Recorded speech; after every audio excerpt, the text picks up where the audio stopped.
Alors je vais lire Biscalvré de Marie de France. C'est un seigneur qui, pendant 3 jours de la semaine, disparaît. Et sa femme, elle va le questionner pour savoir ce qu'il fait pendant 3 jours de la semaine. Puisque j'entreprends de faire des laits, je ne vais pas oublier Biscalvré. En breton, son nom est Biscalvré, mais les Normands l'appellent Garot.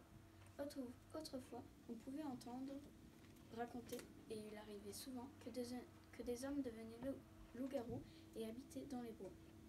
Un loup-garou est une bête sauvage. Aussi longtemps qu'il se trouve dans cet état de rage, il dévore les gens, fait beaucoup de mal et hante les bois profonds. Mais je laisse cette question car je veux conter l'histoire de Biscalvré. En Bretagne habitait un seigneur. J'ai entendu à son sujet de prodigieuses louanges. C'était un beau et bon chevalier d'une conduite irréprochable.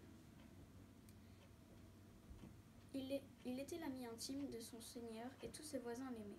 Il avait épousé une femme de grande valeur, au visage très affable. Il l'aimait autant qu'elle l'aimait, mais une chose tourmentait fort son épouse.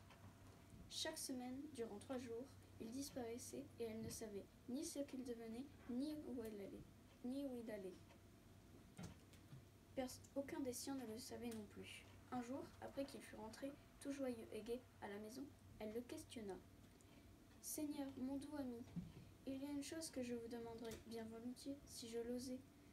Mais je crains tellement votre colère que je redoute rien de plus au monde. » À ces mots, il la prit dans les bras, l'attira vers lui et l'embrassa. « Dame, dit-il, demandez donc.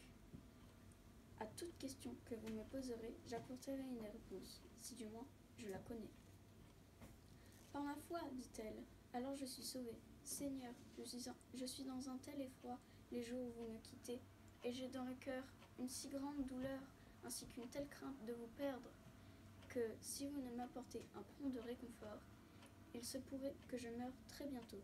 Dites-moi donc où vous allez, où vous êtes, où vous demeurez. À mon avis, vous aimez une autre femme, mais s'il en est ainsi, vous commettez une faute.